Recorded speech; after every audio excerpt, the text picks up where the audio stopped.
Please welcome California Teachers Association President TOBY BOYD. Hello, Democrat Party, delegates, and friends. I'm TOBY BOYD, kindergarten teacher and president of the California Teachers Association. I bring greetings from our more than 310,000 educators throughout the state. It's an honor to be with you today, even if it is virtually. I said in my speech last year that I'm amazed by the resilience of Californians.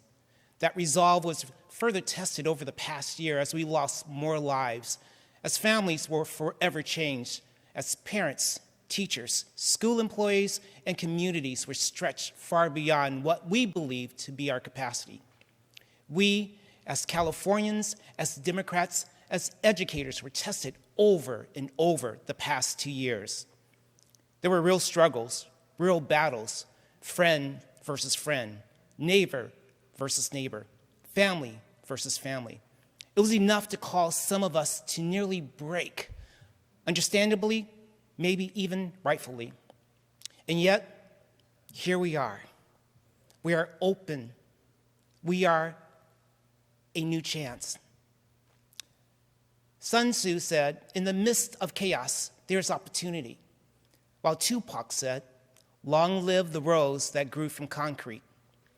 Different centuries, different philosophers, but the sentiment is the same. We have a chance to build something new from the chaos of COVID. We have the opportunity to reimagine public education, to conceive of our schools that are so much more than what's happening inside the classroom. Schools are the heart of our communities.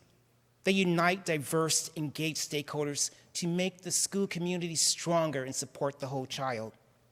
Simply put, this means schools that prioritize academics, as well as social and emotional well-being of students. Schools that prioritize health clinics, school counselors, and nurses, as well as expand learning opportunities, after-school and enrichment programs, and real-world experiences for our students. Community schools engage families and communities to identify and meet community needs and prioritize inclusive decision-making among students, educators, families, and communities. Every school is different because every community is different. And we are fortunate that Governor Gavin Newsom and Superintendent of Public Instruction Tony Thurmond share the same goals and have prioritized funding to expand community schools as we collectively reimagine public education. Research shows that students who are enrolled in and participate in community schools have positive academic and non-academic outcomes, including improving in student attendance, behavior, and academic achievement.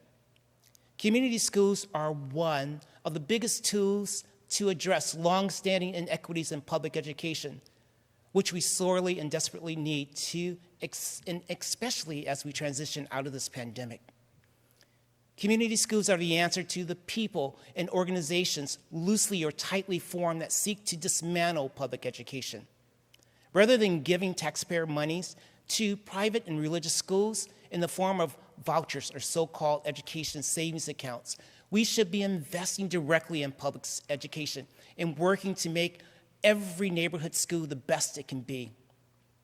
This year, as parents, students, educators, and school employees across the state fought to maintain some semblance of normal in the face of the pandemic, anti-public school proponents introduced 3 initiatives in an attempt to topple public education. 2 of these initiatives have been advanced by former Republican candidates for governor Kevin Kiley and Larry Elders, former Trump advisor Rick Grindle. Look him up it'll scare you, let me just tell you. And the California School Choice Foundation. Commonly known as vouchers, they seek to drain resources from public schools by using state dollars to send students to private and religious schools. And they prevent the state from requiring that these private and religious schools meet certain requirements containing or pertaining to teacher standards and curriculum, health and safety guidance, and discipline policies. Now, one of these vouchers initiatives was withdrawn, but the other one is still gathering signatures. Whether it qualifies this year is still yet to be determined, but one thing we know for sure is that they promised to bring it back in 2024. Even though California voters have soundly defeated vouchers initiatives twice, these anti-public education groups never go away. They wrap their destructive agenda in words like choice, but are rooted in just the opposite.